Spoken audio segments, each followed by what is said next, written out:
Peace up, A-Town down. Yeah, yeah. Okay. Let's go.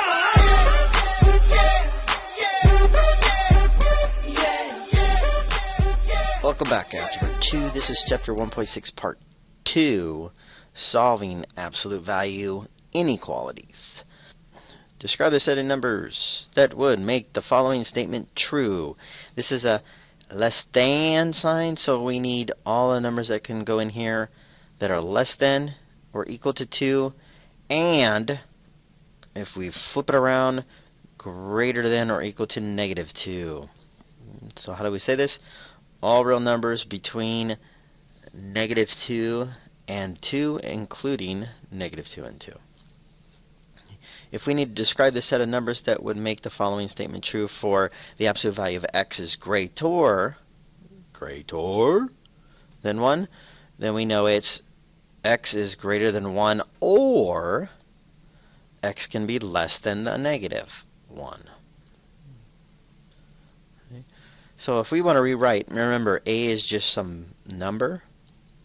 We know that this is a greater sign. So we're going to say x is greater than a or x is less than negative a. And for the absolute value of x is less than or equal to a, because it's an and, we're going to say x is less than or equal to a and x is greater than or equal to negative a. One thing you need to make sure that you do is you must isolate the absolute value expression before rewriting as two inequalities. So we are trying to isolate this absolute value. Number 1, solve each inequality, and then we want to graph the solution. Okay. If we look at this, we know that 2t minus 3 is by itself. This is a and, less than, so we're going to write 2t minus 3 less than or equal to 5 and 2t minus 3, flip the sign, state the negative. There we go. To both equations, we need to get to t by itself, so we can add 3.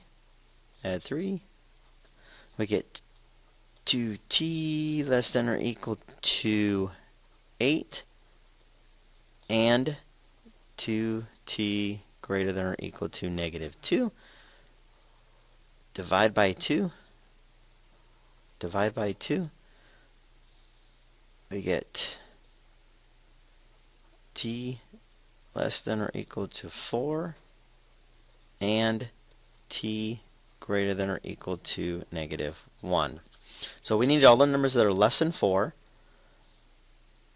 but greater than or equal to negative 1. So if we draw our line,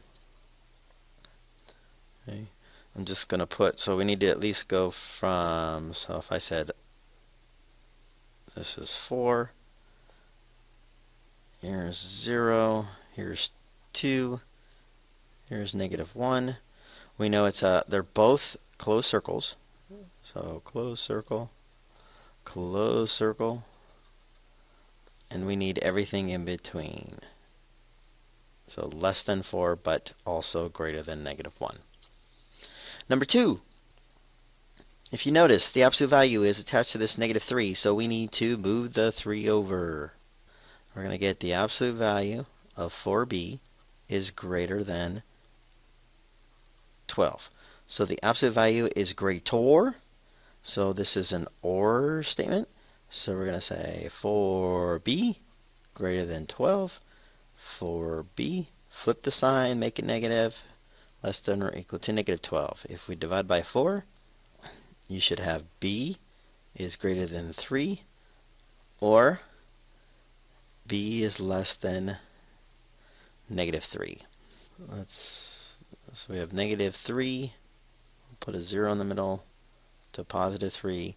We know that both this time are open circles, no equality, and we want all the numbers that are less than a negative, so everything to the left, and everything to the right of positive 3.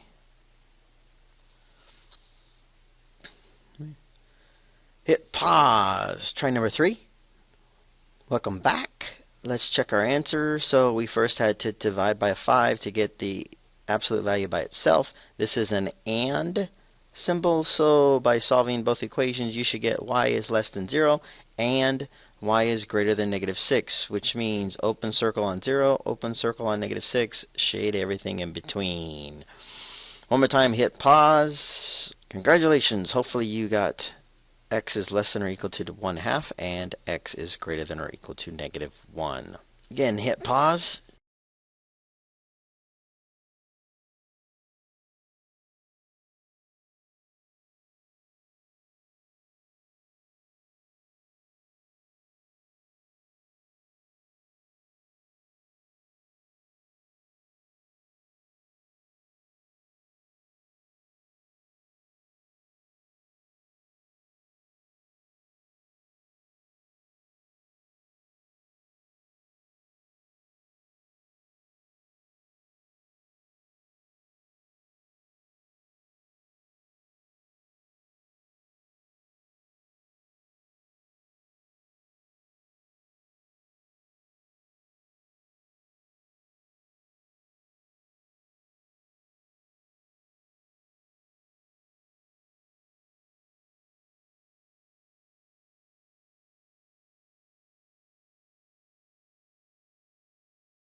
Welcome back.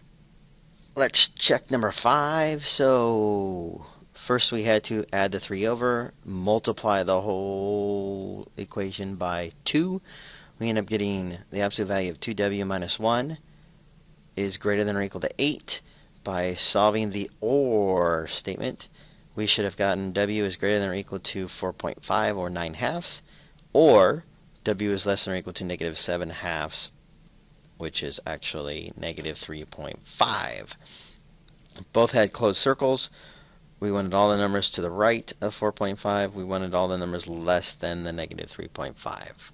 On number 6, did not have to do anything other than just rewrite the new equations with the OR statement.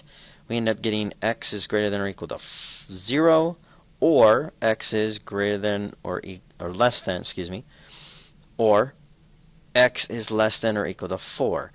What we notice is we do a closed circle on 0, shade everything above 0, and close circle on 4 and shade everything to the left, which is less than 4.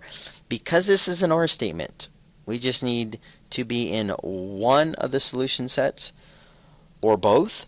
And if you notice, this whole graph has overlap, or you are in part of one of the solution sets. So the answer to this, number 6, is all real numbers. Everything on the graph. Good job. Just remember, carpe diem. Carpe diem. Do your best, forget the rest. Bye for now. I've been searching for a couple words that could grow wings and fly like birds, and of course I know